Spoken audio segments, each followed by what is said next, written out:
Hello, most welcome to this wonderful session. So, today in this session, we are going to start with another subject that is business organization and management. तो आज के live session में हम बिल्कुल starting से start कर रहे हैं सब्जेक्ट को. अलॉन्ग विद दिस हमारे चैनल पे आप देख सकते हो अलग अलग सब्जेक्ट्स हम पढ़ा रहे हैं. Introductory micro economics, EVS that is environmental studies, financial accounting, overview of retailing, personal selling and salesmanship. सब सब्जेक्ट्स जो हैं आपको मेरे चैनल पे, मेरे प्लेटफॉर्म पे, यूट्यूब के चैनल पे एक्सप्रेसिव लर्नर्स सर्च करते ही मिल जाएंगे. आज हम एक नया टॉपिक, नए सब्जेक्ट से स्टार्ट कर रहे हैं. तो बिल्कुल फाउंडेशन से स्टार्ट करेंगे. आज फर्स्ट चैप्टर के साथ डील करने वाले हैं. Hello to all of the students. Thank you so much Vishali, आपने मेरा पिछला सेशन भी ज्वाइन किया था. I know you. सो अभी मैं अपनी स्क्रीन शेयर करने जा रही हूँ. This subject is really very easy. You just have to listen me and note the very important points into your notebooks only. आपको साइड बाय साइड आपको सारी चीज़ों को लिखना भी है for your preference. At the exam time आप सब चीज़ों को रिवाइज कर सकते हो, इंपॉर्टेंट पॉइंट्स को. That will be already notes बन जाएंगे साथ साथ आप लोगों के. तो छोटे छोटे सेशंस के साथ हम इस चैप्टर को, इस सब्जेक्ट को स्टार्ट करते हैं. So business organisation and management is a really very easy chapter. So let's begin with this chapter. I'm going to share my screen first. Please check that my screen is visible and I am audible to all. Do check. एक बार मैं अपने and से भी check कर लेती हूँ. आप लोग भी एक बार जरा चेक कर लो. Yes, my screen is visible and I am audible. चलो, let's start with today's session. Business organisation and management. बहुत सारे बच्चे मुझसे पूछते रहते हैं साइड बाय साइड कि मैम आप ये जो PDF और ये जो कंटेंट आप शेयर करते हो ये कहाँ से ओपन करते हो. तो सिंपली मैं हमेशा बताती हूँ अपने सब्जेक्ट कोड को बच्चा आप गूगल पे फिल कर देना. Along with that right IGNOU also. तो आपको ई ज्ञान कोश पोर्टल मिलेगा, वहाँ से आपको ये पूरा PDF खुल जाएगा.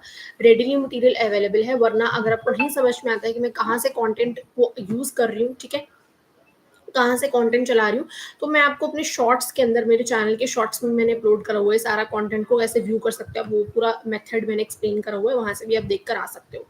ठीक है जी. So let's start with this wonderful amazing beginning for this session, beginning for the very new subject business organisation and management. तो इसके अंदर सबसे पहले बच्चे आपके पास देखो, आपके पास सबसे पहले introduction to business. Wait, messages ना बहुत तंग करते हैं. वेट, हाँ, सबसे पहले है introduction to business, unit number 1. आज इसको हम कंप्लीट करने वाले हैं. यूनिट नंबर 1 को आई मीन स्टार्ट करने वाले. कंप्लीट तो देखते हैं जैसे भी रहेगा. We not rush with the syllabus, I always say in my videos. अभी बिल्कुल स्क्रैच से स्टार्ट कर रहे हैं, तो आराम से करेंगे. जो भी आपके डाउट्स है साइड बाय साइड आप कमेंट सेक्शन में लिख सकते हो. ठीक है. इंट्रोडक्शन टू बिजनेस, सबसे पहले इसके इंट्रोडक्शन के साथ स्टार्ट करेंगे, फिर ह्यूमन एक्टिविटीज को समझते हैं. चलो जी. इंट्रोडक्शन. सबसे पहले हमारी जो लाइफ है, इंडियन बिजनेस को समझने से पहले, बिजनेस ऑर्गेनाइजेशन को समझने से पहले आपको इतना तो पता होगा कि जो हमारी लाइफ है इसके अंदर, एक सेकंड मुझे स्क्रीन को जूम करना चाहिए, ज्यादा हो गया. ठीक है. सो ये दिख रहा है ना सब बच्चों को? ओके. सो इंट्रोडक्शन के अंदर मैं आपको बता दूं कि अब बच्चे ध्यान से सुनना इस चीज़ को. हम जो सारे ह्यूमंस हैं यहाँ पे कुछ ना कुछ काम कर रहे हैं. Humans are already always doing some work on this planet earth. अपनी नीड्स को फुलफिल करने के लिए हमें काम करना पड़ता है, पैसा कमाने के लिए हमें काम करना पड़ता है. तो दो तरह की एक्टिविटीज ह्यूमन बींग्स परफॉर्म करते हैं, that is economic activities and non economic activities. जो भी बच्चों ने 11th 12th में भी कॉमर्स ऑप्ट किया हुआ था उनको इसके बारे में पता होगा. वैसे भी नॉर्मली अंडरस्टूड टर्म्स है, इजी टर्म्स है, economic and non economic activities. तो ह्यूमन एक्टिविटीज जो होती है, ह्यूमन बेसिकली ब्रश करने के अलावा, स्कूल कॉलेज जाने के अलावा, ऑफिस फैक्ट्री पे जाने, ये सारे जो काम कर रहे हैं, इसमें से ह्यूमन की एक्टिविटीज को हमने दो पार्ट्स में जो है बाइफिकेट कर दिया है. That is economic activities and another is non economic activities. Economic activities को फर्दर हमने कैटेगराइज कर दिया है 3 पार्ट्स में, that is business, profession and employment. Non economic activities दूसरी साइड पे चलेगी हमारी. इकोनॉमिक सबसे पहले पढ़ लेते हैं. नॉन इकोनॉमिक छोटा सा टाइप है, फर्दर उसकी इकोनॉमिक की तो बाइफिकेशन उसको अच्छे से एक्सप्लेन करेंगे. दोनों के बीच की बेसिक सी जो टर्म है, डिस्टिंक्शन है, वो बता देती हूँ. इकोनॉमिक मोटिव से जो काम करा जाए, पैसे के मोटिव से जो काम करा जाए, वो आपका इकोनॉमिक एक्टिविटीज के अंदर आ जाता है. And non economic activities, let's say कि जो भी काम हम पैसे के लिए नहीं कर रहे हैं. अब मम्मा अपने बच्चे की केयर करती है, क्या उसके लिए वो पैसे मांगती है, पैसे चार्ज करती है? कभी भी नहीं. So that is non economic activity. कोई भी मोटिव से, प्रॉफिट मोटिव से काम किया गया हो, हो, फाइनेंशियल जिसमें एस्पेक्ट इंक्लूडेड हो, वो आपकी इकोनॉमिक है, और दूसरा जो है वो नॉन इकोनॉमिक एक्टिविटीज है। अब नॉन इकोनॉमिक एक्टिविटीज को हम यहाँ पे पढ़ लेते हैं। The activities which are conducted by human beings due to love and affection, social obligation, religious obligation, physical requirement, patriotism, but not for earning money. That is, mother cooking for the family, children going to school, playing games, people going to temple, mosque for prayer, social worker working in the uplift of the poor are such examples. So ये सब जो लोग काम कर रहे हैं यहाँ पर with out of love and affection or any other reason, but not for the motive of earning money, और कोई भी फाइनेंशियल एस्पेक्ट इसमें एज सच इंक्लूडेड नहीं है, that is why it is categorised as non economic activities. जिसका कोई direct economic benefit नहीं होता है उसे हम नॉन इकोनॉमिक एक्टिविटीज बोलते हैं। ठीक है जी। एक एग्जाम्पल है यहाँ पे एनजीओ का जो काम करते हैं, एनजीओ जितनी भी एनजीओ हैं, मंदिर हैं, सारे विदाउट प्रॉफिट मोटिव काम करते हैं सोसाइटी के वेलफेयर के लिए। ठीक है, तो इनका फर्स्ट एंड फॉरमोस्ट जो सेटिस्फैक्शन होता है वो personal, social and religious, cultural and sentimental requirements होती हैं। तो यहाँ पे कौन कौन सी एक्टिविटीज आ जाती हैं? चैरिटेबल एक्टिविटीज, हाउस होल्ड की एक्टिविटीज, मम्मा जैसे कि डिशेस क्लीन करते हैं, चाइल्ड की केयर करना, गारमेंट्स को स्यू करना घर पे, ये सब चीजें जो आपकी हाउस होल्ड एक्टिविटी है, again a non economic activity. Independency, navigating underprivileged and under marginalised section in the upliftment and independence in order to meet their livelihood. तो ये सारी चीजें, वॉलंटरीली स्किलिंग, मतलब खुद से अपने स्किल्स को ट्रेन करना, that is basically all comes under the non-economic activity. After that, the economic activities which is done for the motive of earning money, profit motive से, the economic activities are undertaken by the human beings for earning money और livelihood, पैसा कमाने के लिए जो activity करी जाती है उसे हम economic activity बोलते हैं। सब चीज़ों को हमें सब कुछ पता है, जस्ट यहाँ पे हमें फटाफट से ब्रीफ एक्सप्लेनेशन कर रहे हैं इनकी। अच्छा, तो इसमें डॉक्टर जैसे हॉस्पिटल में काम कर रहा है, टीचर स्कूल में काम कर रही है, मैं आपको पढ़ा रही हूँ, that is also economic activity. Employee going to his office, farmer working in the field, they are all doing this to earn the livelihood और टू एक्वायर वेल्थ। अब यहाँ पर डिफरेंसेस जो है, मेनली यहाँ से एक्सप्लेनेशन या एग्जांपल्स कुछ भी नहीं है, सब कुछ जाता है जो आता है इस टॉपिक में से, वो होता है आपका difference, that is between the economic and non economic activities. एक और चीज बच्चे, जब भी आप डिफरेंस लिख रहे होगे ना, तो डिफरेंस के साथ आपको बेसिस जरूर लिखना है, दैट इज वेरी इंपॉर्टेंट। वो आपकी एक्सप्लेनेशन, आपकी राइटिंग को थोड़ा सा और इफेक्टिव कर देता है। So basis is very important while you writing the difference, keep in mind that you must write the basis for the difference also. Economic and non economic के बीच में जितने भी डिफरेंसेस हैं उनके पॉइंट्स को यहाँ पे देख लो। Activities perform for financial gain are the economic activities as you already know, and which generate revenue which में provide financial stability to the organisation. यहाँ पे ऑर्गेनाइजेशन के पर्सपेक्टिव से बात करें, क्योंकि आपके पास सब्जेक्ट क्या है, foundational organisation and management, business organisation and management. तो ऑर्गेनाइजेशन वर्ड आप ऐड जरूर कर देना इसके अंदर। अब जैसे नॉन इकोनॉमिक एक्टिविटीज जो है आपकी social, psychological and mental necessities को फुलफिल करने के लिए होती हैं, परफॉर्म करी जाती है, दैट इज एनजीओ की फंक्शनिंग। कोई भी नॉन प्रॉफिट ऑर्गेनाइजेशन जैसे मंदिर है, एनजीओ, जितने भी एनजीओ हैं या फिर कोई भी अनाथालय है, all of that comes under the non economic activity. Save the children, CRY, तो ये सारे जो प्रोग्राम्स है ये नॉन इकोनॉमिक एक्टिविटीज के अंदर आ जाते हैं। इनका पर्पस क्या है? ये एक फाइनेंशियल मोटिव से करी जाती है, ये सोशल मेंटल नीड्स के लिए करा जाता है। इनकी आउटकम्स होती है, इससे हम गुड एंड सर्विसेज की जनरेशन करते हैं, डिससेमिनेशन करते हैं, और यहाँ पर पर्सनल कंटेंटमेंट मिलता है, अंदर से मन को शांति मिलती है जब हम किसी की विदाउट एनी मोटिव, किसी भी बिना उद्देश्य के हम किसी के लिए भी कोई हेल्प या काम करते हैं without any profit motive, that is basically personal contentment. These can be measured in the financial terms, क्योंकि इसमें फाइनेंशियल एस्पेक्ट मनी इंक्लूडेड होता है, और इसको हम पर्सनल फुलफिलमेंट टर्म्स के अंदर जो है मेजर कर सकते हैं। These actions add value to the national income, क्योंकि जीडीपी में हमारी मनी का, हमारी इनकम का बहुत इंपॉर्टेंट रोल होता है। And the activities do not add value because these are the non economic activities. ठीक है, इनका कोई भी जीडीपी में रोल नहीं होता है। What are the examples for the non-economic and economic? ये मैं आपको ऑलरेडी एक्सप्लेन कर चुकी। जैसे कोई भी टीचर अपने बच्चे को, खुद के बच्चे को पढ़ा रही हो तो उससे पैसे थोड़ी ना लेगी, तो ये एक नॉन इकोनॉमिक एक्टिविटी। कोई भी एकेडमिशियन या स्किल्ड पर्सन, डॉक्टर, लॉयर अपनी सर्विसेज फुलफिल करा, चार्टर्ड अकाउंटेंट इटसेल्फ, जितने भी लोग हैं जो प्रॉफिट मोटिव से काम करते हैं, उनकी जितनी भी एग्जाम्पल्स है वो आपकी इकोनॉमिक के अंदर आ जाएंगे। ठीक है, छोटा सा टॉपिक था, इसके बारे में आपको ऑलरेडी पता था। अभी हम नेक्स्ट टॉपिक पे मूव करते हैं, सेक्टर ऑफ इकोनॉमिक एक्टिविटीज। बच्चे, 3 सेक्टर, आप इसके बारे में भी आपको ऑलरेडी पता है, 3 सेक्टर्स होते हैं। एक होता है primary sector, the another one is secondary sector, and the number 3 is a tertiary sector. Primary sector you already no कि जो भी आपके गुड्स एंड सर्विसेज को रॉ मटेरियल के साथ जो भी चीजें एंगेज होती हैं वो आपके प्राइमरी के अंदर होती है। Agriculture comes in the primary sector itself, you already no this. आप सब बच्चों ने सोशल साइंसेज पढ़ा है, उसके अंदर सब चीजें पढ़ी हैं आपने। सेकेंडरी के अंदर आपके रॉ मटेरियल्स को फिनिश गुड्स में कन्वर्जन का काम करा जाता है, एंड टर्शियरी के अंदर सर्विसेज के लिए होता है काम, मतलब कि जितनी भी आपकी कम्युनिकेशन के regarding networking all of that, जितनी भी सर्विसेज प्रोवाइड करी जाती है, जितनी भी सर्विसेज रेंडर करी जाती है मार्केट में, that comes under your tertiary sector. ठीक है जी। थोड़ा थोड़ा तेज तेज कर रही हूँ क्योंकि इसके बारे में आपको ऑलरेडी पता है, तो हम ज़्यादा टाइम वेस्ट ना करते हुए सारी चीज़ों को पढ़ लेते हैं यहाँ पर। Economic activities generate economic or financial achievement by producing goods or services. The economic activity of any country can be arranged in the following division: primary sector, secondary sector, as well as tertiary sector. Economic activities are commenced with a cost-effective attention. Non-economic activities alternatively do not have any fiscal costs. ठीक है जी।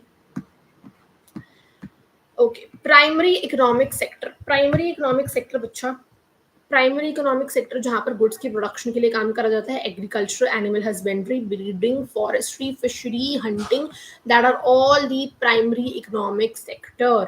उसके बाद secondary economic sector में, as I already told you, raw materials को conversion के लिए conversion करी जाती है into the finished goods, that is basically the secondary economic sector only. इसकी एग्जांपल्स आपको दी हुई है, raw material cotton and jute का, Indian khadi industry, sorry, construction of houses. तो यहाँ पे रॉ मटेरियल से फिनिश गुड्स के अंदर आप कन्वर्ट कर रहे हो घर, ईंटों के घर को, मतलब ईंटों से ईंटों को स्ट्रक्चराइज करके एक बिल्डिंग ब्लॉक के पूरी फाउंडेशन बिल्ड करके एक घर की कंस्ट्रक्शन करना, that is basically secondary economic sector.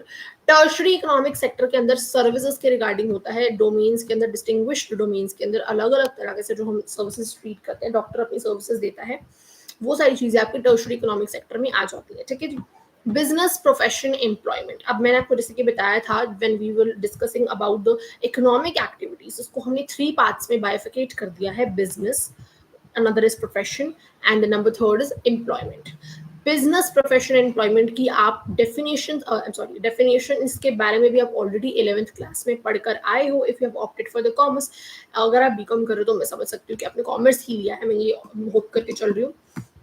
तो बिजनेस के बारे में everybody knows, profession already you know, difference भी आप इवन के पढ़कर आए हो इन तीनों चीजों का, तो अभी हम यहाँ पे इनको दोबारा से फटाफट से डिस्कस कर लेते हैं without wasting any further moment. Business क्या होता है? बिजनेस मतलब कोई भी काम जो आप प्रॉफिट के लिए करते हो, किसी भी तरीके का बिजनेस हो सकता है। गुड्स एंड सर्विसेज को एक्सचेंज जहाँ पे हो रहा हो वो एक बिजनेस है, आपकी गुड्स एंड सर्विसेज की प्रोडक्शन हो रही है वो भी एक तरह का बिजनेस है, फिर उनको कमाकर जो है प्रॉफिट अर्न हो रहा है, वो एक सब चीजें जो है बिजनेस के अंदर आ जाएंगी। जैसे सोप्स की प्रोडक्शन होगी, एग्स की, किसी भी तरह की गुड्स की प्रोडक्शन, टीवी सेट्स की प्रोडक्शन, ट्रांसपोर्ट की प्रोडक्शन, ये सारी बिजनेस की एग्जांपल्स हैं। जो भी लोग एंगेज्ड होते हैं इस बिजनेस में, उनको बिजनेसमैन बोलते हैं, एंटरप्रेन्योर बोलते हैं।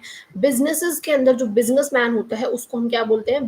बिजनेसमैन इटसेल्फ, वो तो आपको पता है, एंटरप्रेन्योर भी बोल देते हैं, जो कि अपने खुद के आइडियाज से कुछ बिजनेस करता है, that is basically called as entrepreneur. ठीक है।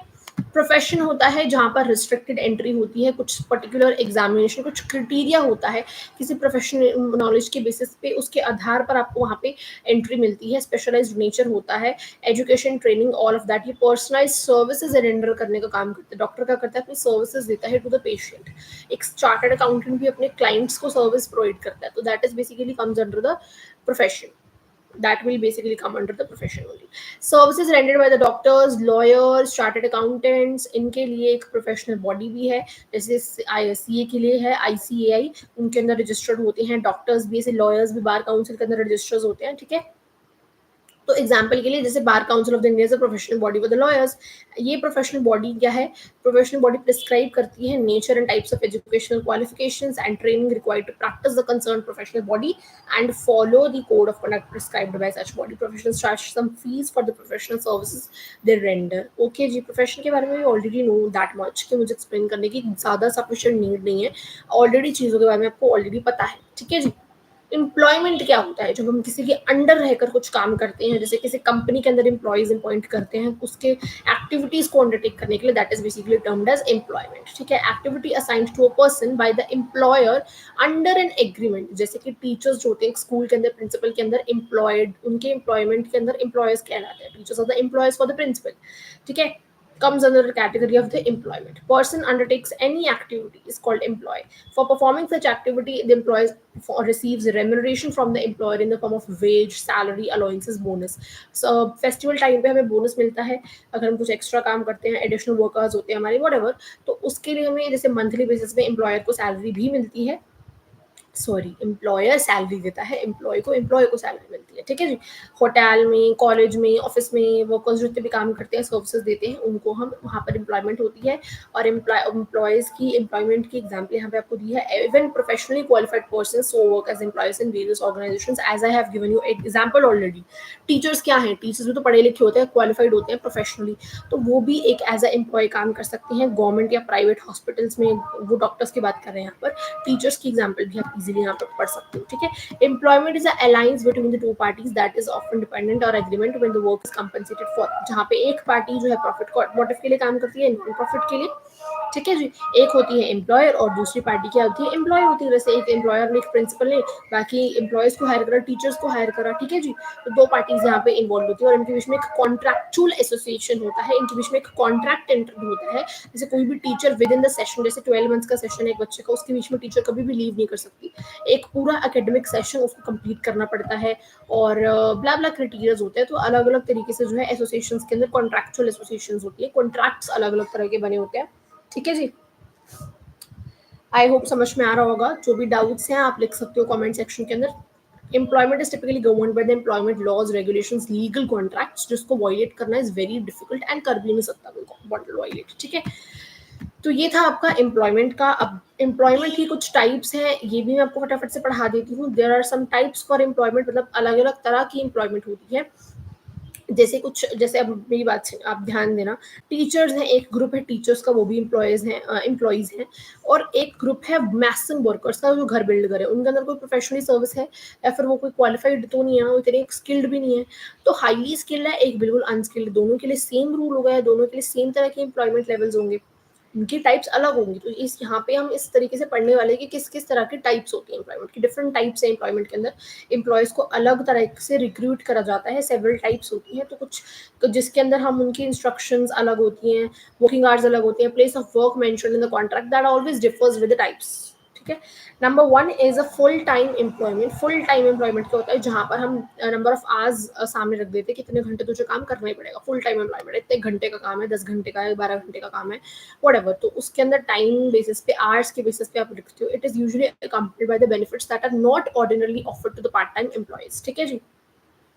पार्ट टाइम के अंदर तो वो थोड़ा टाइम काम करके पैसे कमा लेते हैं, बट यहाँ पर ऐसा कुछ बेनिफिट नहीं दिया जाता to the full time employment, क्योंकि यहाँ पर एक नंबर ऑफ आवर्स सेट करे जाते हैं टुवर्ड्स उसके पुट फोर्थ कर जाते हैं, उसके सामने रखे जाते हैं। एम्प्लॉयर एम्प्लॉय के आगे रखता है, इतने घंटे तुझे काम करना पड़ेगा।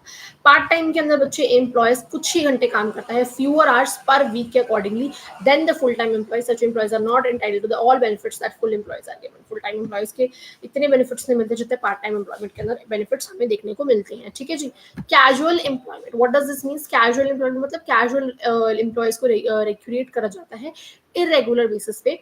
काम के अकॉर्डिंग, बिजनेस के अकॉर्डिंग इनकी जो है एंगेजमेंट डिपेंड करती है। लेट्स से कि कोई फेस्टिव सीजन चल रहा है, तो मिठाई का कोई शॉप है किसी की, तो उसमें फेस्टिव सीजन के अंदर मिठाई कितनी बिकती है, तो उसके लिए हमें अलग से कैजुअल एम्प्लॉयमेंट रखनी पड़ती है कि काम के बेसिस पे हायर करते हैं जब हम, है ना, नीड और रिक्वायरमेंट के बेसिस पे किसी को टाइमली इरेगुलर बेसिस पे हायर कर लेना और निकाल देना, that is basically casual employment. Contract employment मतलब कॉन्ट्रैक्ट एंटर करा जाएगा, स्पेसिफिक टास्क को परफॉर्म करने के लिए एम्प्लॉयमेंट करी जाती है किसी के साथ। जैसे दो बिजनेस पार्टीज कॉन्ट्रैक्ट करती हैं, एक फिक्स टर्म पे या fix time of period, duration के लिए भी हो सकता है, एक स्पेसिफिक टास्क को फुलफिल करना है, लंदन की कोई टीम है, ऐसा कुछ बहुत सारी चीजें होती हैं। एग्जांपल बता रही हूँ मैं तो आपको। कॉन्ट्रैक्ट एम्प्लॉयमेंट के अंदर एक स्पेसिफिकली कॉन्ट्रैक्ट होता है, जब वो कॉन्ट्रैक्ट फुलफिल हो जाता है तो फिर आपका कॉन्ट्रैक्ट फिनिश जब हो जाता है तो फिर एम्प्लॉयमेंट भी एंड हो जाती है, ओवर हो जाती है, ठीक है। कॉन्ट्रैक्ट एम्प्लॉयमेंट हो जाती है। अप्रेंटिसशिप, ये क्या होता है बच्चे, जैसे कि एक पर्टिकुलर ट्रेड ऑफ प्रोफेशन के अंदर, जैसे डॉक्टर्स हैं, वो एमबीबीएस करते करते जो है ट्रेनिंग भी तो लेते हैं कि कैसे हमें ट्रीट करना है। जैसे डॉक्टर पूरी तरीके से सीखता है, स्किन ट्रीट करने की कोशिश करता है, अपने क्लाइंट्स को देखता है। तो वो सारी जो चीज़ें होती है, ट्रेनिंग लेना, एक ट्रेनिंग पीरियड के अंदर पढ़ाई हमारी हो रही है, साथ साथ मतलब हम ट्रेनिंग भी तो कर रहे हैं ना, तो एक पर्टिकुलर ट्रेनिंग प्रोफेशन के अंदर करी जाती है। Person undergoing apprenticeship program is called an apprentice. तो apprentices of the benefit of full insurance protection, sickness, accident, unemployment को सारे इस तरीके के बेनिफिट्स भी दिए जाते हैं। और इनको एक ऑफिस से रिमूवल के लिए स्पेशल शील्ड दिया जाता है, स्पेशल शील्ड इनके पास एडिशनल कुछ बेनिफिट्स होते हैं अप्रेंटाइसेस के पास इस प्रोग्राम के अंडर, ठीक है जी।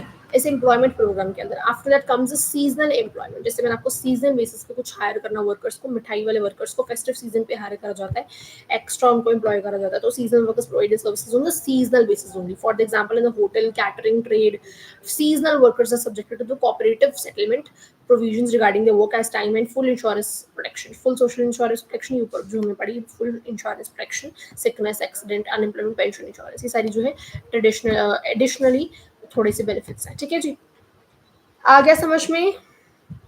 अगर कोई भी डाउट है, this is a very first lecture, I am hoping इस चीज़ों के बारे में आपको ऑलरेडी पता होगा, जो मैंने अभी तक पढ़ाई है सब सेम है, मैं जल्दी जल्दी से कर रही हूँ, but still I am going with each and every one line, एक एक लाइन पढ़ा रही हूँ टेक्स्ट की।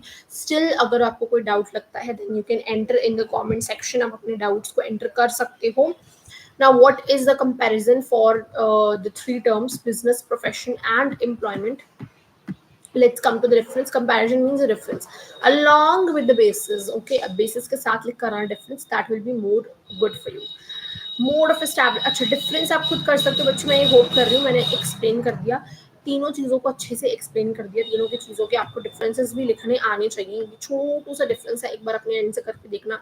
स्टिल अगर कोई डाउट है then you can ask me in the comment section, मैं बार बार बोलती रहती हूँ, आप फिर भी पूछ सकते हो अगर आपको कोई भी किसी भी तरीके की किसी भी चीज़ में प्रॉब्लम आती है। डिफरेंस आप खुद कर लोगे, स्क्रीनशॉट फॉर योर पर्पस, आप स्क्रीनशॉट ले लीजिए। Now I am moving to the essential features of the business only. अब हम इनके फीचर्स पढ़ेंगे अलग अलग, जो हमने कैटेगरीज में डिवाइड करा है, बिजनेस, प्रोफेशन, एम्प्लॉयमेंट, इनकी तीनों के ही एसेंशियल फीचर्स जो है कवर करने वाले हैं। सबसे पहले हम इंपॉर्टेंट कैरेक्टरिस्टिक्स, एसेंशियल फीचर्स जो है बिजनेस के स्टार्ट करते हैं आज इसी को, इस लाइव सेशन को फीचर्स के बाद जो है हम एंड कर देंगे। ज़्यादा लंबा या लेंथी सेशंस नहीं बनाएंगे क्योंकि फिर लेथार्जिक हो जाता है आपके लिए भी, और लेंथी सेशंस आप देखते हैं, लेंथी वीडियोस, लंबी लंबी, शॉर्ट वे में अच्छे से एक्सप्लेन करने की पूरी कोशिश करूंगी एफिशिएंटली। ठीक है, तो dealing in goods and services, business के अंदर गुड्स एंड सर्विसेज का डील करा जाता है, जैसे स्वीट्स हो सकती हैं, कुछ भी स्वीट्स का बिजनेस हो गया, ब्रेड्स का, क्लोथ्स का, शूज का, कुछ भी मर्चेंडाइजेस, फैशन के रिगार्डिंग कुछ भी हो सकता है। They may produce goods such as machinery, equipment which are used to produce further goods for the consumption, but business also deals with the services as well, such as transport की services, transport business भी होते हैं कई लोगों के, where housing, banking, insurance, ये सारी intangible and invisible business होती हैं। क्या हम बैंकिंग के बिजनेस को छू सकते हैं? बिजनेस को छूना पॉसिबल है, इंटेंजिबल होता है, इनविजिबल होता है। ठीक है, सिर्फ मैनेजमेंट के थ्रू आप फील कर सकते हो इन सब चीज़ों को। ठीक है, the very next is a production and exchange. जब इकोनॉमिक एक्टिविटी होती है तो उसमें यही तो होता है, बिजनेस के अंदर क्या होता है, चीज़ों की, गुड्स एंड सर्विसेज की प्रोडक्शन होती है एंड फर्दर सेल करी जाती है। The production, there is a production, exchange और sale of the goods and services. If the goods are produced for self consumption या presentation as gift, such activities को business complete नहीं करेंगे क्योंकि without profit motive, without earning perspective से हो रही हैं वो चीज़ें। बिजनेस के अंदर तो दो ही पार्टीज होती हैं, एक होता है बायर, एक होता है सेलर, जिसको हम गुड्स, बायर खरीदता है, अपनी ट्रांसफर कर देता है टू द सेलर, एंड ये चाहे वो एक्सचेंज करके मनी करे, चाहे वो बाटर, मतलब कि बाटर सिस्टम जो चलता है, सामान के बदले में सामान देना, वो भी एक बिजनेस के अंदर ही आ जाता है। ठीक है, या फिर मनी के बदले में एक्सचेंज कर सकते हो, गुड्स के बदले में money, exchange for the money as well. After that the quantity and regularity in dealings. Business ऐसा तो नहीं कि मुझे एक ट्रांजेक्शन करने के लिए बिजनेस मुझे करना था, मतलब कि लेट्स से किसी ऐसा क्वेश्चंस भी पेपर में आ जाते हैं, केस स्टडी फॉर्मेट में पूछ लेते हैं, थ्योरेटिकल सब्जेक्ट है क्योंकि कुछ भी आ सकता है, तो इसलिए हम ऑलवेज सीन के साथ साथ आप इंपॉर्टेंट चीज़ों को नोट करते हो। अभी जैसे मैंने आपको बताया कि इकोनॉमिक एंड नॉन इकोनॉमिक का डिफरेंस आता है, you can note it for your self. कोई भी डिफिकल्ट मीनिंग डेफिनेशन लगता है तो you can note it by your self only. तो नोट्स बनाने इज वेरी इंपॉर्टेंट, साथ साथ नोट्स बन जाएंगे एंड एग्जाम्स का काम भी, आपका बोझ भी हल्का हो जाएगा। ठीक है, अच्छा अब ध्यान से सुनना, इस क्वेश्चन को पूछ लिया जाता है, जैसे कोई भी XYZ पर्सन है, वो क्लोथ्स बेचने का काम करता है, उसका क्लोथ्स का बिजनेस है, बट उसको कोई लगा कि उसका जो फोन है ना, उसको नया फोन खरीदना है, बट उसका फोन अभी इतना पुराना नहीं हुआ और बिक भी सकता है, तो उसकी अच्छी वैल्यू 12,000 का फोन बिक रहा है, तो उसको एक इंटरेस्टेड बायर भी नजर आ गया अपनी नजरों में, उसने उसको बेच दिया वो फोन, तो उसने एक सिंगल ट्रांजेक्शन करा, तो क्या ये बिजनेस है या नहीं है, आपसे पूछ रहा है। बट कुछ बच्चे, बहुत ही महान बच्चे, सोचेंगे गुड्स सर्विसेज को तो एक्सचेंज कर ही नहीं और पैसा भी बदले में मिल रहा है, बिजनेस है। Not like that. कॉन्टिन्यूटी है क्या, वो तो क्लोथ्स का बिजनेस करता है, फोन तो उसने एक बार बेचा, क्या वो रोज रोज फोन बेचने का काम करते हैं? Single transaction does not amount to business. Okay, continuity होनी चाहिए, रेगुलरिटी होनी चाहिए। एक सिंगल ट्रांजेक्शन के लिए आप कोई अलग काम कर रहे हो, वो बिजनेस में नहीं आ जाता। ठीक है, सो आप इसको पढ़ना, you will easily get to know कि मैं क्या बताने की कोशिश कर रही हूँ। जो बताया है टिट्टो सेम यहाँ लिख रखा है, कोई भी डिफिकल्टी है comment section. Okay, profit motive से बिजनेस करा जाता है, बिजनेस तभी फ्लरिश करेगा जब आप प्रॉफिट मोटिव से करोगे, और दूसरी चीज कस्टमर को भी सेटिस्फैक्शन मिल रही होगी आपकी गुड्स एंड सर्विसेज को यूटिलाइज करके।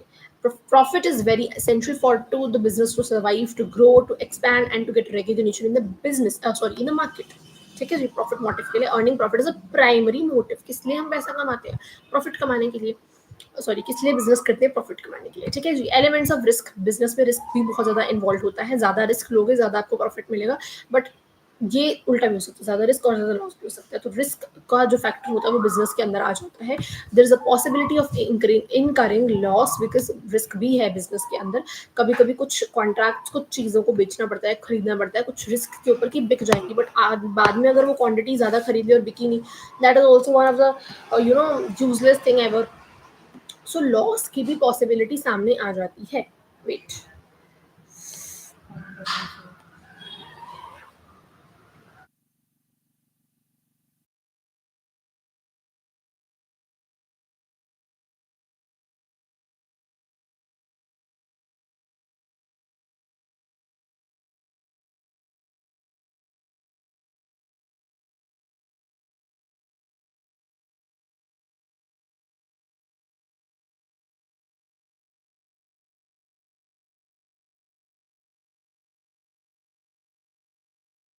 Let's get back, interruptions in between.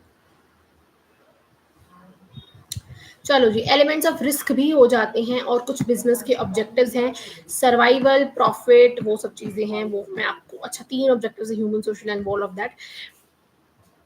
तो अभी हम यहाँ पर जो है इसको कंप्लीट करते हैं। चलो, ये देखो आपके पास पूरा एक सेट आ जाएगा प्रैक्टिस के लिए भी, आप इसको स्क्रीनशॉट ले लेना। फिर हम इंडस्ट्रीज के टॉपिक को स्टार्ट करते हैं। तो let's complete this topic as well, फिर हम लाइव सेशन को एंड कर देंगे। ये जो 3 ऑब्जेक्टिव्स हैं उनको पढ़ लेते हैं, फिर हमारा पूरा टॉपिक कंप्लीट हो जाएगा बिजनेस का। फिर हम कल इंडस्ट्री से स्टार्ट करेंगे। Let's start with the objectives of the business.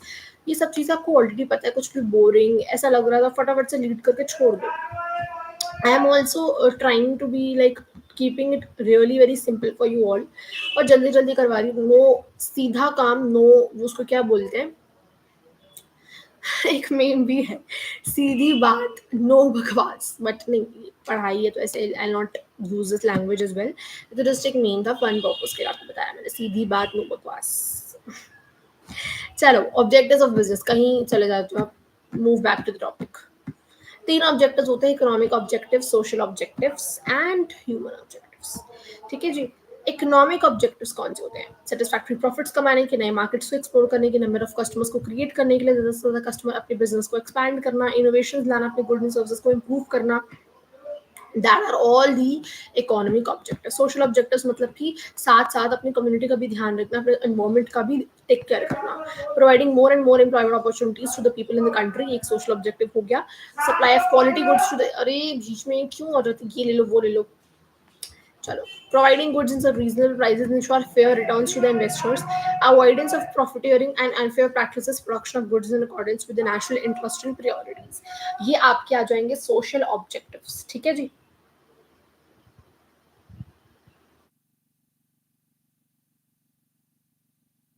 Okay Vaishali, मुझे नहीं पता था, शी इज सेइंग दैट उनको भी पैसे कमाने। Okay, thank you for telling me. Human objectives. Human objectives business activities generally carried out through the human objectives of the business. Human objectives कौन कौन से होते हैं?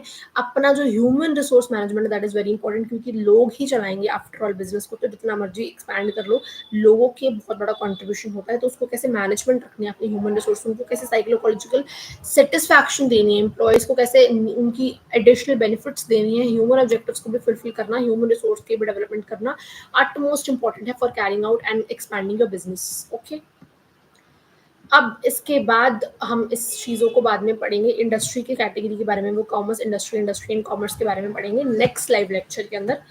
टुडेज लाइव लेक्चर यहीं तक सीमित रहेगा। ये प्रोग्रेस के लिए आपके क्वेश्चंस प्रैक्टिस कर लेना, स्क्रीनशॉट ले लो फटाफट से, और क्लासिफिकेशन करते रहो। वेजिटेबल सेल कर रहा है तो यहाँ पे प्रॉफिट कौन सा है, बिजनेस, प्रोफेशनल, एम्प्लॉयमेंट, तीनों में आपको क्लासिफिकेशन करना है। पढ़ा दिया, ये आपका काम है, true false and all of that take a quick screenshot and practice it by yourself after the session only, and do revise the session. That's it for the today's live lecture, I feel. And yeah, let me move back to my, कहाँ है हमारा live session का? Okay, so that's it for the today's session. I feel now to end the session here only. Bye bye. Hare Krishna, Radhe Radhe, Jai Mata Di.